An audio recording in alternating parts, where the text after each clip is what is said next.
Il-Partit Nazzjonalista fis-stqarrija firmata mill-kelliem tal-Oppożizzjoni dwar l-ambjent, l-affarijiet marittimi u l-Green Initiatives Jason Azzopardi elenka numru żgħir biss ta' fatti seri dwar il-qagħda ħażina tal-impjanti f'Sant'Antnin u fil-Matab li qed tfisser ħsara ambjentali u għas-saħħa tagħna lkoll. Il-Ministru Herrera ħareġ stqarrija fejn la spjega u lanqas xi ħadd imqar waħda mill-akkużi li għamillu l-Partit Nazzjonalista. Biex jifriska l-memorja tal-Ministru Herrera, l-Partit Nazzjonalista qed jelenka l-fatti li minnhom ħarab il-Ministru u l-poplu għandu dritt ikollu tweġiba għalihom.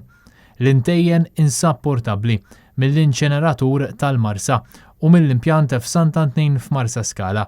L-Era daħlula rapporti li l-impjegati tal-inċeneratur fil-Marsa kellhom jiġu rikoverati l-isptar jivvumtaw minħabba l-arja mniġsa bl-intejjen tal-inċeneratur u dan għax ma sarx l-investiment neċessarju f'dan l-impjant. Ma sar ebda xogħol biex tinbena xed ġdida f'Sant'Antnin wara l-ħruq li kien hemm f'Mejju tal-2017 kif il-Ministru Herrera u l-Prim Ministru kienu wieġbu f'Ottubru tal-2017. Hemm 3 mill-4 digesters fl-impjant ta' Sant'Antnin ilhom xhur bil-ħsara. Qed jitħallew għadajjar kbar ta' slaġġ f'Sant'Antnin li qed initten l-akwati tal-impjant ta' Sant'Antnin.